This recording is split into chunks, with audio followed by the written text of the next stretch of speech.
ಶಿವರಾಜ್ ಅಂತ ಹೇಳ್ಬಿಟ್ಟು ಇವರು ಬಂದು ಮುಲ್ಬಾಗಲು ಕಡೆಯಿಂದ ಬಂದಿರೋದು. ನಮಗೆ ಇಲ್ಲೇ ಈ ಜಾಗದಲ್ಲಿ ಇವಾಗ ಕೆಲಸ ಮಾಡ್ತಾ ಇದ್ದಾರೆ. ಇವ್ರಿಗೆ ನೈಟ್ ಆದರೆ ಸರಿಯಾಗಿ ನಿದ್ದೆ ಬರಲ್ಲ. ಮೇನು ಮೈಯಲ್ಲೆಲ್ಲ ಒಂಥರ ಏನೋ ತೊಂದರೆಗಳು, ಹೊಟ್ಟೆಯೆಲ್ಲ ಒಂಥರ ಜೀರ್ಣ ಶಕ್ತಿ ಏನಿಲ್ಲ. ನನಗೆ ಮೊನ್ನೆ ಬಂದು ಕೆಲಸ ಮಾಡ್ತಾಯಿದ್ರು. ಮೊನ್ನೆ ಬಂದಿದ್ದೆ, ಸೋಮವಾರ ಬಂದಿದ್ದೆ. ದೇವಸ್ಥಾನ ಹತ್ರ ಕೆಲಸಕ್ಕೆ ಬಂದಿದ್ದು. ಅಲ್ಲಿ ಸಂಪಲ್ಲಿ ನಿಂತ್ಕೊಂಡು ಕೆಲಸ ಮಾಡ್ತಾಯಿದ್ರು. ನಾನು ನೋಡಿದ ತಕ್ಷಣ ಹೇಳಿದೆ, ನಿಂಗೆ ಯಾಕೆ ತುಂಬ ತೊಂದರೆ ಆಯ್ತಲ್ಲ ಅಂತ. ಒಂದು ಸಮಯ ಅಂದೆ. ಯಾರ ಕಡೆಯಿಂದ ಸಮಯ ಅಂದ? ಒಂದು ಹೆಣ್ಮಗಳಿಂದ ತೊಂದರೆ ಆಗ್ತಿದೆ ಅಂದ. ನಿಜ ಸಮಯ ಈ ಥರ ತುಂಬ ತೊಂದರೆ ಆಗಿತ್ತು ಅಂತ. ಸರಿ, ಇನ್ನೊಂದು ಟೈಮ್ ನಾನು ಬಂದಮೇಲೆ ನಿನಗೆ ನೋಡಿ ನಾನು ಕ್ಲಿಯರ್ ಮಾಡಿಕೊಡ್ತೀನಿ. ಅವ್ರ ಪಾಪ ಕೇಳ್ಕೊಂಡೆ ಸಮಯ. ನಾನು ಸುಮಾರು ದುಡ್ಡು ಕಾಸು ಚೆನ್ನಾಗಿದ್ದೆ ನಾನು. ಇವಾಗ ನೋಡಿ ಈ ಕೆಲಸ ನಾನು ಮಾಡ್ಕೊಂಡಿದ್ದೀನಿ. ನಾನು ಬೆಂಗಳೂರಲ್ಲೇ ಕೆಲಸ ಮಾಡ್ಕೊಂಡಿದ್ದೆ ಒಂದು ಕಂಪ್ನಿಯಲ್ಲಿ.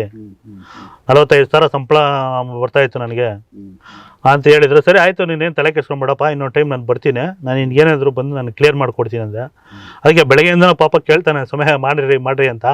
ಇರೋ ನಮ್ಮ ಸಾರ್ ಬರ್ತಾರೆ, ಒಂದು ವೀಡಿಯೋ ಮಾಡ್ಬಿಡ ನನಗೆ ಡೈರೆಕ್ಟಾಗಿ, ಒಂದು ಲೈವಾಗೆ ನೀನು ಮಾಡ್ಕೊಡ್ತೀನಿ ಅಂತ ಹೇಳಿ, ಅದಕ್ಕೆ ಇವಾಗ ಇವಾಗ ಸ್ನಾನ ಮಾಡಿಸಿ ಇವಾಗ ಫ್ರೆಶ್ ಆಗಿ ಕುಳಿಸಿ ಅವ್ರಿಗೆ ಒಂದೇನೋ ಕಟ್ಟು ಹೊಡೆದು ಒಂದು ಸ್ವಲ್ಪ ಇದು ಮಾಡಿಕೊಡ್ತೀನಿ. ಸೊ ಅವ್ರನ್ನ ಸರ್ ನೀವು ಏನೇನು ತೊಂದರೆ ನಿಮ್ಮಲ್ಲಿ ಐತೆ ಹೇಳ್ಬಿಡಿ ಮೊದಲೇ. ನನಗೆ ಇವಾಗ ಸದ್ಯಕ್ಕೆ ನೀಟಾಗಿ ನಿದ್ದೆ ಬರ್ತಿಲ್ಲ, ತಿಂದಿದ್ದು ಊಟ ಕರೆಕ್ಟಾಗಿ ಜೀರ್ಣ ಆಗ್ತಿಲ್ಲ. ಇವೆರಡೂ ಅಲ್ದಿರ ನನಗೆ ಪರ್ಸ್ನಲ್ ಆಗಿ ಮೆಂಟಲ್ ಆಗಿ ಅಂದರೆ ಹೆಂಡ್ತಿ ಬಿಟ್ಟೋಗಿ ಅದು ತುಂಬ ತೊಂದರೆ ಅನುಭವಿಸ್ತಾ ಇದ್ದೀನಿ.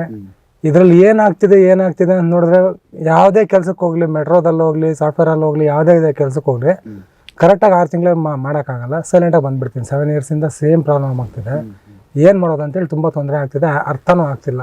ಎಲ್ಲೆಲ್ಲೋ ಹುಡ್ಕಾಡ್ದೆ, ಕೊನೆಗೆ ಇಲ್ಲಿ ಬಂದಿದ್ದೀನಿ. ಇಷ್ಟಕ್ಕೂ ಮುಂಚೆನೂ ಬಂದಾಗೂ ನನಗೆ ಇವರು ಒಳ್ಳೇದು ಮಾಡಿದ್ದಾರೆ, ಇಲ್ಲ ಅಂತಲ್ಲ. ಇವಾಗ ಆ ನಂತರ ನಾನು ಬರೋಕ್ಕಾಗಿಲ್ಲ.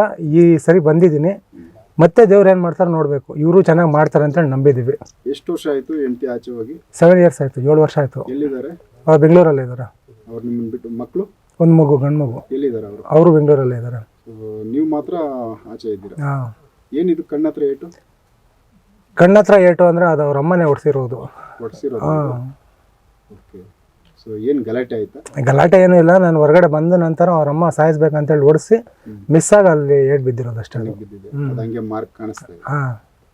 ಓಕೆ ಅವ್ರದ್ದು ಫಸ್ಟು ಮೇಯ್ನಾಗಿ ಅವರಲ್ಲಿ ಏನೆಲ್ಲ ತೊಂದರೆಗಳೈತೆ ಹೇಳಿ, ನೋಡಿ ಚೆಕ್ ಮಾಡಿ. ಅವರು ಅತ್ತೆನೇ ಮಾಡ್ತಿರೋದು, ಬೇರೆ ಯಾರೂ ಅಲ್ಲ. ಇದು ಮಾಡಿಸಿರೋಕ್ಕೋಸ್ಕರ ಒಂದು ಟೈಮ್ ಆಕ್ಸಿಡೆಂಟ್ ಆಗಿದೆ. ಅವರಿಬ್ಬರು ಗಂಡ ಹೆಂಡತಿನೂ ದೂರ ಆಗಿದ್ದಾರೆ. ಅದಕ್ಕೆ ನಾನು ಹೇಳಿದ್ದೀನಿ, ನಾನು ಒಂದು 2-3 ಟೈಮ್ ನೀನು ನೋಡಿ ನಾನು ಕ್ಲಿಯರ್ ಮಾಡ್ಕೊಡ್ತೀನಿ. ಕಾಸು ಎಷ್ಟಾಗುತ್ತೆ ನಿನ್ನ ಕಾಸು ಬಗ್ಗೆ ನಾನು ಏನು ಕೇಳಿಲ್ಲ. ಅವ್ರು ನೆನ್ನೆ ಮನೇಲಿ ಅದೇ ಕಾಸು ದುಡ್ಡು ಎಷ್ಟಾಗುತ್ತೆ ನನಗೆ ಹೇಳಿ, ಸಮಯ ರೆಡಿ ಮಾಡ್ಕೊತೀನಿ. ನನ್ನ ದುಡ್ಡು ಬಗ್ಗೆ ನನಗೇನೇ ಬೇಡ, ನಾನು ರೆಡಿ ಮಾಡ್ಕೊಡ್ತೀನಿ, ತಲೆ ಕೆಡ್ಸ್ಕೊಂಬೇಡ ಅಂತ ಹೇಳಿದಕ್ಕೆ ನಾನು ಒಂದು ಜನಗಳಿಗೆ ಗೊತ್ತಾಗಲಿ ಇದು. ಇವಾಗ ಅವ್ರ ಬಾಯಿಂದಾನೆ ಅವ್ರು ಬರ್ತಾರೆ, ನನಗೆ ಇಲ್ಲಿ ನನಗೆ ಪರವಾಗಿಲ್ಲ ಅನ್ನೋ ಮೈಂಡ್ ಅವ್ರಿಗೆ ಬಾಡಿನಲ್ಲಿ ಫ್ರೀ ಆಗುತ್ತೆ. ಅವ್ರ ಮೈಂಡು ಒಂಥರ ಇವಾಗ ಬ್ಲ್ಯಾಕ್ ಆಗಿಬಿಟ್ಟಿದೆ ಅವ್ರಿಗೆ. ನಾನು ಹೇಳಿದ್ದೆಲ್ಲ ನೀನು ಕ್ಲಿಯರ್ ಆದಮೇಲೆ ಮುಂದಕ್ಕೆ ನಿಮ್ಮ ಹೆಂಡತಿ ಒಂದು 6 ತಿಂಗಳಾಗಲಿ 1 ವರ್ಷ ಆಗಲಿ ತಿರ್ಗಾ ನೀನು ಹೆಂಡತಿ ನೀವು ಕರೆಸ್ಕೊಡ್ತೀನಿ ಅಂತ ಹೇಳ್ಬಿಟ್ಟು ನಮ್ಮಪ್ಪ ಅವರೆಲ್ಲ ಹೇಳಿದ್ದಾರೆ. ಖಂಡಿತ ಮಾಡ್ಕೊಡ್ತೀನಿ ಅಂತ ಹೇಳ್ತವ್ರೆ. ಓಕೆ, ಚೆಕ್ ಮಾಡಿ ಈಗ ಅವ್ರದ್ದು ಯಾವ್ದು ಮೆಟ್ಟಿದೇವಡ ಸ್ವಾಮಿ ತಿಳ್ಸ್ಕೊ. ಇಂಟ್ಲ ಜೋಬ ಇಂಟಿದೆ ಒಂದು ಲೋಪ್ಲೆ ತಿಳ್ಸ್ಕೊ.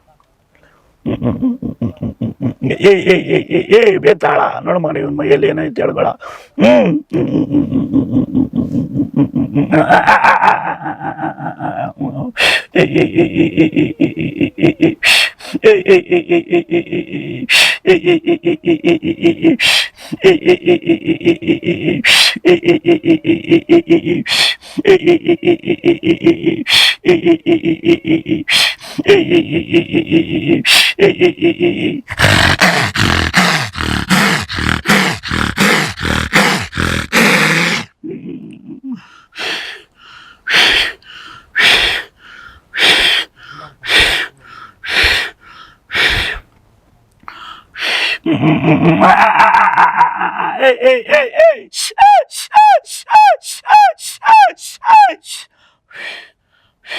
ಇದಕ್ಕೆ ಹೇಳ್ಕೊಳ್ಳ ಮೇಲೆ ಏನಿದ್ದ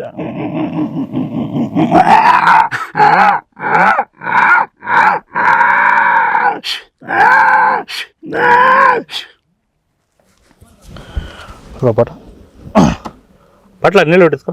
ನೀರು ಒಂದು ಸ್ವಲ್ಪ ಬಾಟ್ಲಾಗ ನೀರು ಕೊಡಿ.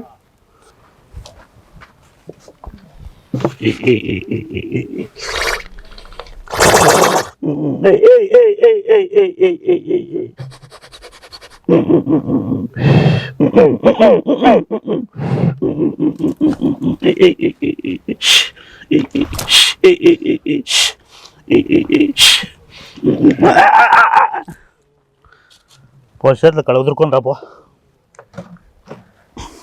ಇವ್ ನೋಡಪ್ಪ ಬೆಳಗ್ಗೆಯಿಂದ ಹೆಂಗಿತ್ತು ನಿನ್ನ ಮೈಂಡ್ ಎಲ್ಲ ಬಾಡಿ ಎಲ್ಲ ಹೆಂಗೈತೆ ಅಂತ. ಸ್ವಲ್ಪ ಪರವಾಗಿಲ್ಲ ಇವಾಗ, ಹಾ ಸ್ವಲ್ಪ ಪರವಾಗಿಲ್ಲ. ಪರವಾಗಿಲ್ಲ ಅಲ್ಲ, ಏನೈತೆ ಅದೇ ಇಲ್ಲ ಹೇಳ್ಕೊಳ್ಳ. ಇಲ್ಲ ತೊಂದರೆ ಏನಿಲ್ಲ. ಅಲ್ಲ ಬೆಳಗ್ಗೆಯಿಂದ ನಿನ್ನ ಮೈಂಡ್ ಹೆಂಗಿತ್ತು, ನಿನ್ನ ಬಾಡಿ ಎಲ್ಲ ಇವಾಗ ಹೆಂಗೈತೆ, ರಿಲೀಫ್ ಹೆಂಗೈತೆ? ಮೈಂಡ್ಗೆ ಕಂಟ್ರೋಲ್ ಅನ್ನೋದು ಸ್ವಲ್ಪ ಗೊತ್ತಾಗ್ತೈತೆ. ಹಾ ಅಂದ್ರೆ ಒಂದೇ ಸರಿ ಗೊತ್ತಾಗಲ್ಲ, ಇನ್ನೂ ಸ್ವಲ್ಪ ಗೊತ್ತಾದ್ಮೇಲೆ ಇನ್ನೂ ಯಾಕಂದ್ರೆ ಇವತ್ತು ಸಿಂಪಲ್, ನನಗೆ ಇವಾಗ ಏನೇನು ಬೇಕು ಗೊತ್ತಾ? ಸೌತೆಕಾಯಿ ಬೇಕಾಯ್ತು, ಒಂದು ಈ ಬೂದಿ ಗಡ್ಡೆ ಬೇಕಾಯ್ತು, ಚಿಕ್ಕದೊಂದು ಮಡಕೆ ಬೇಕಾಯ್ತು. ಇವಾಗ ಬರೀ ಇದರಲ್ಲಿ ಕರ್ಪೂರ ಅಂಟಿಸ್ಬೇಕಾಯ್ತು. ಕರ್ಪೂರ ಅಂಟಿಸಾದ್ಮೇಲೆ ನಿನ್ನ ಮೈಯಿಂದ ಅದು ಸುಟ್ಕೊಂಡು ಹಂಗೆ ಬರ್ತಾನೆ ಇತ್ತು ಅದು. ಅರ್ಥ ಆಯ್ತಾ? ಇವಾಗ ಮೊದ್ಲಕ್ಕೂ ಏನಂದ್ರೆ ಜನಗಳಿಗೆ ಗೊತ್ತಾಗಬೇಕು. ಇವಾಗ ಮೊದ್ಲಕ್ಕೆ ಹೆಂಗೆ, ಇವಾಗ ಹೆಂಗೆ, ಇವಾಗ ಅದು ಲೈವ್ ಬರ್ತಾಯಿತ್ತು ಅದು. ಗೊತ್ತು. ಇನ್ನು ಮನ್ಸಾಗ ಏನಾಯ್ತಾ ಅವ್ರಿಗೆ ಸಾರ್ಗೆ ಹೇಳೋ ಹಿಂಗೆ ಏನಂತ. ಇಲ್ಲ ಬೆಳಗ್ಗೆ ಇದ್ದಿದ್ದಕ್ಕೂ ಇವಾಗ ಇರೋದಕ್ಕೂ ಮೈಂಡ್ ಸ್ವಲ್ಪ ರಿಲೀಫ್ ಆಗ್ತೈತೆ. ಬಾಡಿ ಎಲ್ಲ ಒಂಥರ ಏನೋ ಇಳಿದು ಹೋಗೋ ಥರ ಮೂಮೆಂಟ್ ಕಾಣಿಸ್ತೈತೆ. ಇದು ಅಲ್ದಿರ ನನಗಿರೋ ತೊಂದರೆ ದೂರ ಆಗುತ್ತೆ ಅನ್ನೋದಂತೂ ನನ್ಗೆ ನಂಬಿಕೆ ಬರ್ತೈತೆ. ಇದಂತೂ ಸತ್ಯ, ಬೇರೆ ಏನು ಹೇಳೋಕೆ ಬೇರೆ ದಾರಿನೂ ಸಿಗ್ತಾ ಇಲ್ಲ. ಯಾವ ಥರ ಇತ್ತು ಬೆಳಗ್ಗೆಯಿಂದ ದೇಹ? ಬೆಳಗ್ಗೆಯಿಂದ ದೇಹ ಅಂದರೆ ನನ್ನ ಮೈಂಡ್ ಸೆಟ್ಟೇ ಬೇರೆ ಕಡೆ ಇರುತ್ತೆ. ಏನೋ ಮಾಡಬೇಕು ಬಟ್ ಈ 3 ಡೇಸಿಂದ ನನಗೆ ಜೀರ್ಣನೂ ಕರೆಕ್ಟಾಗಿ ಆಗ್ತಿದ್ದಿಲ್ಲ. ನಿನ್ನೆ ಕೂಡ ಮೋಷನ್ಸು, ಮೊನ್ನೆನೂ ಮೋಷನ್ಸು, ಜೀರ್ಣನೂ ಆಗ್ತಿದ್ದಿಲ್ಲ. ಬಟ್ ಇವಾಗ ಬೆಳಗ್ಗೆನೂ 2 ಟೈಮ್ಸ್ ಹೋಗಿದೆ. ಬೆಳಗ್ಗೆನೂ ಸೇಮ್ ಇತ್ತು, ಇವಾಗಂತೂ ಪರವಾಗಿಲ್ಲ. ಪೈನ್ ಇರೋದಾ ಬಾಡಿ ಪೈನ್ ಅಂದರೆ ಈ ಜೀರ್ಣ ಆಗದಿರೋದಕ್ಕೆ ಹೊಟ್ಟೆ ನೋವು ಇರುತ್ತೆ. ಮತ್ತೆ ನೈಟ್ ಎಲ್ಲ ನಿದ್ದೆ, ಹೊಟ್ಟೆ ನೋವು ಐತಾ ಇಲ್ಲ ಚೆಕ್ ಮಾಡಿ ಒಂದು ಟೈಮ್ ಇದು ಎತ್ಕೊಂಡೋಗ ಆಮೇಲೆ ಹೊಡೆದಾಕೆಲ್ಲ. ಇವಾಗ ನಿಂಬೆಹಣ್ಣು ಮನ್ಸ್ಕೊಡ್ತೀನಿ, ನಿಂಬೆಹಣ್ಣು ಅದು ನಿಂಬೆಹಣ್ಣು ಒಂದು ಜ್ಯೂಸ್ ಮಾಡ್ಕೊಂಡು ಕುಡಿ, ಒಂದು ಅರ್ಧ ತಲೆ ಗುಜ್ಕೋ, ಬೆಳಗ್ಗೆ ಎತ್ತು ಕ್ಲೀನಾಗಿ ಸ್ನಾನ ಮಾಡ್ಕೊ. ಅರ್ಥ ಆಯ್ತಾ? ಇನ್ನೂ ಒಂದು 2 ಇರ್ತೈತೆ, ಅದು ಒಂದು ಅವಾಗ ಜ್ಯೂಸ್ ಮಾಡ್ಕೊಂಡ್ಕೊ, ಒಂದು ಜೋಪಲ್ಲಿ ಇಟ್ಕೊ ನೀನು. ಆಮೇಲೆ ಬೇಕಾದ್ರೆ ಇನ್ನೊಂದು ಟೈಮ್ ಬಂದಾಗ ಬೇಕಾದ್ರೆ ಒಂದು ತಾಯಿ ತೆಗಿತೆ ರೆಡಿ ಮಾಡ್ಕೊಡ್ತೀನಿ ನಿನಗೆ. ನೆಕ್ಸ್ಟ್ ಯಾರೇನು ಮಾಡಿದ್ರು ನಿನಗೆ ಆಗಬಾರ್ದು. ನಿನಗೆ ಕೆಲಸ ಹಾಕಾರೆ ಫಸ್ಟು ನಿನ್ಗೆ ಹೆಂಗಿತ್ತು, ಯಾವಾಗ ಮದುವೆ ಮೊದಲು ಹೆಂಗಿದ್ದೋ ನೀನು ಆ ಲೆವೆಲ್ ನೀನು ಬರಬೇಕು, ನಾನು ಆ ಥರ ವ್ಯವಸ್ಥೆ ಮಾಡ್ಕೊಡ್ತೀನಿ. ಅವ್ರದ್ದು ಇವಾಗ ಏನೆಲ್ಲ ಹೆಚ್ಚು ಕಮ್ಮಿ, ಯಾವ ಥರ ಅವ್ರಿಗೆ ತೊಂದರೆ ಆಗಿರೋದು? ಮೇನ್ ಅವರು ಗಂಡ ಹೆಂಡತಿ ಸೇರಬಾರ್ದು, ಗಂಡ ಹೆಂಡತಿ ದೂರ ಆಗಬೇಕು. ಇವ್ರಿಗೆ ಜನಗಳ ಕಣ್ಣು ಜಾಸ್ತಿ ಊರಲ್ಲಿ. ಮೊದಲು ಜಾಸ್ತಿ ಜಾಸ್ತಿ ಓಡಾಡ್ಕೊಂಡು ಚೆನ್ನಾಗಿದ್ದ ಮನುಷ್ಯನ ಈ ಥರ ಒಂದು ಮಾಡ್ಬೇಕಂದ್ರೆ ಆ ಥರ ಮಾಡ್ತಾ ಇದ್ದ, ಕೆಲಸ ಕಟ್ಲೆಲ್ಲ ಆ ಥರ ಮಾಡ್ತಾ ಇದ್ದ. ಇದೇನಾಯ್ತು, ಎಲ್ಲನೂ ಕಟ್ಟಾಗ್ಬಿಡೈತೆ. ಇವಾಗ ಒಳ್ಳೆ ಎಜುಕೇಷನ್ ಇದೆ, ಎಲ್ಲ ಕೆಲಸ ಕಾರ್ಯಗಳು ಕೈಯಲ್ಲಿ ಇದೆ, ಅದ್ರಾಗೆಲ್ಲ ಬಿಟ್ಟು ಇವಾಗ ಒಂದು ಗಾರೆ ಕೆಲಸ ಲೆವೆಲ್ಗೆ ಬಂದಿದೆ ಅಂದರೆ ಆ ಮಟ್ಟಕ್ಕೆ ಮಾಡಿಕ್ಕಿದ್ದಾರೆ ಅವರು. ಇನ್ನೊಂದು ಹೆಂಗಿದ್ರು ಮುಂದಕ್ಕೆ ಹೋಗ್ತಾ ಇಂಪ್ರೂವ್ಮೆಂಟ್ ಆಗ್ಬಿಡ್ತಾನೆ. ಅಂದ್ರೆ ಇದು ಗಂಡ ಹೆಂಡತಿ ದೂರ ಆಗ್ಬೇಕು ಅನ್ನೋದು ಏನಕ್ಕೆ, ಯಾಕೆ? ಅವ್ರ ಸ್ವಂತ ಅವ್ರ ಅತ್ತೆ ಮತ್ತೆ ಊರವ್ರ ಜನಗಳ ಕಣ್ಣಿನ ದೃಷ್ಟಿ ಜಾಸ್ತಿ ಅವ್ರ ಮೇಲೆ. ಮನುಷ್ಯ ಎಲ್ಲ ಇದ್ರಲ್ಲೂ ಚೆನ್ನಾಗಿ ಓಡಾಡ್ಕೊಂಡಿರೋನು, ಇವಾಗ ಏನು ಇಲ್ದ್ರ ತರ ಜೀರೋ ಮಾಡಕ್ಕವ್ರೆ. ಸೊ ಇದು 7 ವರ್ಷ ಅಲ್ಲ, ನಿಜ ಅಂದ್ರೆ ನಿಜ ಅಂತ ಹೇಳೋ, ಸುಳ್ಳು ಅಂದ್ರೆ ಸುಳ್ಳು ಅಂತ ಹೇಳೋ. ಇಲ್ಲ ನಿಜಾನೇ ಇದು. ಇವಾಗ ನಾವು ಹೇಳ್ತಾ ಇರೋದು ನಿಜ ಅಂದ್ರೆ ನಿಜ ಸ್ವಾಮಿ ಅಂದ್ರೆ, ಇಲ್ಲಾಂದ್ರೆ ಇಲ್ಲ ಸ್ವಾಮಿ. ಇಷ್ಟಕ್ಕೂ ಮುಂಚೆ ನಾನು ಒಂದು ಊರಲ್ಲಿ ಇರ್ಬೇಕಾದ್ರೆ ಆ ಊರಿಗೆ ಓಡಾಡೋ ಬಸ್ಗಳೆಲ್ಲ ನಮ್ಮ ಕಂಟ್ರೋಲಲ್ಲಿ ಇದ್ದು ಒಂದು ಟೈಮಲ್ಲಿ. ಯಾವಾಗ ಮದುವೆ ಆಗಿ ಈ ಕಡೆ ಬಂದೆ ಇದೆಲ್ಲ ಆಯಿತು, ಆ ಕಂಟ್ರೋಲು ಇಲ್ಲ, ಜನನೂ ಮಾತು ಕೇಳಲ್ಲ, ಯಾವುದೂ ಇಲ್ಲ. ಏನೋ ಇದ್ದೀನಿ, ಏನೋ ಅವ್ನು ಬರ್ತಾ ಇದ್ದಾನೆ ಅಷ್ಟೇ. ಫಸ್ಟ್ ಅಂದರೆ ಬರ್ತಾ ಇದ್ದಾನಪ್ಪ ಒಳ್ಳೆ ಹುಡುಗ ಅದು ಇದು ಅಂತ ಅನ್ನೋ ರೀತಿ ಇತ್ತು. ಈ 7 ವರ್ಷದಿಂದ ಈ ಕಡೆಗೆ ಯಾವುದೂ ಇಲ್ಲ, ಏನೋ ಬರ್ತಾ ಇದ್ದಾನೆ ಬಿಡು, ಏನೋ ಮಾಡ್ಕೊತಾನೆ, ಆ ರೀತಿ ಆಗಿಬಿಟ್ಟಿದೆ. ಸೊ ಅಂದರೆ ನಿಮ್ಮದು ಬೆಲೆ ಇಲ್ಲ, ಈಗ ಬೆಲೆ ಇಲ್ಲ. ಓಕೆ. ಮನೆ ವಾತಾವರಣ ಹೆಂಗಿದೆ? ಮನೆ ಕಡೆ ಯಾರ್ಯಾರು ಇದ್ದೀರಾ? ತಂದೆ ತಾಯಿ ನಾನು. ತಂದೆ ತಾಯಿ ಅಲ್ಲಿನೂ ತಂದೆಗೆ ಬಂದು ಅವರು ಕಾರ್ಯ ಕೆಲಸ ಅದು ಇದು ಮಾಡ್ತಾಯಿದ್ರು. ಅವರು ಇವಾಗ ಹುಷಾರಿಲ್ಲ, ಏನೋ ಅದು ಒಳ್ಳೇದಾದರೆ ಚೆನ್ನಾಗಿರುತ್ತೆ. ಓಕೆ. ಇವಾಗ ಅವ್ರದ್ದು ತಡೆ ಅಂತ ಇವಾಗ ನೀವು ಅದನ್ನ ಮಾಡಿಕೊಟ್ಟಿದ್ರಲ್ಲ, ಇದರಲ್ಲೇ ಸರಿ ಹೋಗುತ್ತಾ ಇಲ್ಲ ಮುಂದೆ ಏನು ಮಾಡಬೇಕು ಅವ್ರಿಗೆ? ಇದು ಮಾಡ್ಬೇಕು, ಸ್ವಲ್ಪ ಎಲ್ಲ ಐಟಮ್ ಎಲ್ಲ ಬೇಕಲ್ಲ ಅದಕ್ಕೆ. ಸುಮ್ಮನೆ ಒಂದು ರಿಲೀಫ್ಗಾಗಲಿ ಅವರು ಸ್ವಲ್ಪ ರಿಲೀಫ್ ಇರಲಿ ಅನ್ನೋ ಒಂದು ಗೋಸ್ಕರ ಮಾಡಿಕೊಟ್ಟಿದ್ದೀನಿ. ಇವಾಗ ಇನ್ನೂ ಇದು ಕೆಲಸ ಮಾಡ್ತಾ ಇರ್ತಾರೆ. ಇನ್ನೊಂದು ಟೈಮು ತುಂಬ ಪವರ್ಫುಲ್ಲಾಗಿ ಇದೇನೇನು ಐಟಮ್ ಬೇಕಲ್ಲ ಈಸ್ಕೊಂಬಂದು, ಇವಾಗ ಮೊಟ್ಟೆ ಬೇಕು, ಸೌತೆಕಾಯಿ ಬೇಕು, ಈ ಬೂದಿ ಗಡ್ಡೆ ಒಂದು ಬೇಕಾಯಿತು, ಮತ್ತು ಕರ್ಪೂರ ಎಲ್ಲ ಇರಬೇಕು. ಅದಕ್ಕೆಲ್ಲ ಮಾಡಿ ಏನು ಬೇಕು ಎಳೆ ತೆಗೆದು ಇದೇ ಜಾಗದಲ್ಲೆಲ್ಲ ಅವ್ರಿಗೆ ಇಲ್ಲೇ ಕಟ್ಟಿ ಕೊಡ್ತೀನಿ. ಅವಾಗ ಇನ್ನೂ ಪವರ್ಫುಲ್ಲಾಗಿ ಕೆಲಸ ಅವ್ರಿಗೆ ನಡೀತೈತೆ. ಸರಿ ಆಗುತ್ತೆ.